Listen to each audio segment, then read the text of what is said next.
สวัสดีครับอันนี้เป็นกล่องสีแดงที่ซื้อมาจากคาเมกะโซนหรือคุณเติมจุดหล่อของเราครับก็ให้ดูกันว่าวิธีการต่อสีเฟดตรงต้องตัดไปนิดนึงสีเฟดตรงใช้ได้นะแล้วก็ในส่วนของสายเซ็นเซอร์ก็ไม่ต้องทำอะไร2 เส้นนี่หมดห่วงต่อตรงอันนี้ผมจะทดลองใช้กับมอเตอร์ตัวนี้ก็ปื๊ดมอเตอร์ตัวนี้บอก 1,500 วัตต์น่าจะพอดีก็เท่าที่ดูมามืดไปนิดเดี๋ยวเปิดไฟนิดนึง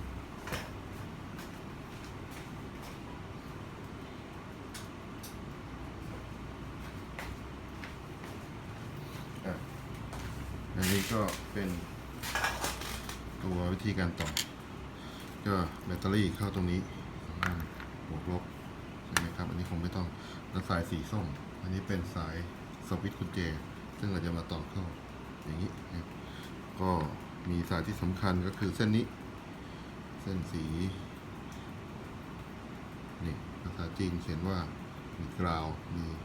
สังเกตพวกสายคันเร่งมันจะมีไฟประมาณ5 โวลต์แล้วตรงกลางเนี่ยคือเป็นสายที่ต่อกับซูมนิดหนึ่งให้ชัดขึ้นครับก็จะเป็นเส้นนี้ก็จะมาต่อกับคันเร่งซึ่งผมทำเอาไว้ละข้างบนคันเร่งเราก็จะมีบวกลบนี่ก็จะมาต่ออย่างนี้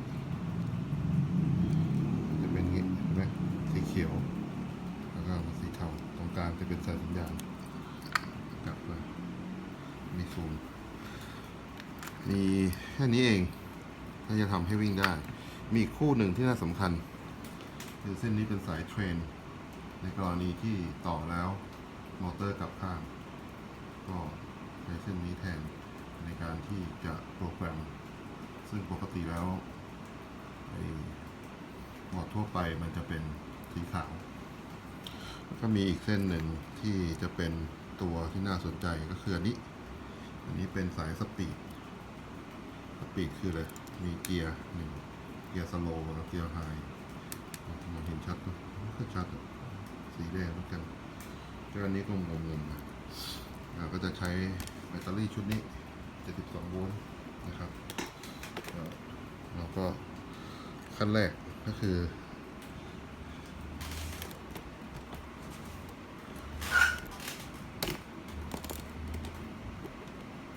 ต่อสายแบตเตอรี่เสร็จแล้วเนี่ยคือหลายคนถามว่าโปรแกรมทิศทางยังไงเพราะว่าต่อมาแล้วมันไม่ได้ก็อันนี้เราก็จะมีการโปรแกรมไว้ก่อนคือใส่ไว้เลย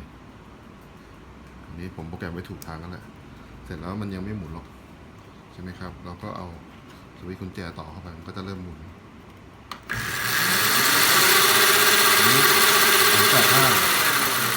ข้างแต่ถ้าเราจะหมุนอีกข้างเราข้างนี้ลองให้ดูใหม่ต้องหมุนไกลนิดนึงมองเห็นมอเตอร์เห็นไหมครับก็เอามุมนี้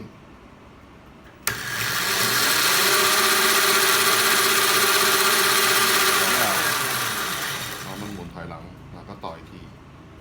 มันก็จะได้เสร็จแล้วเราก็เอาตัวนี้ออกเรียบร้อยอันนี้มันก็จะหมุนถูกทางเราเร่งเครื่อง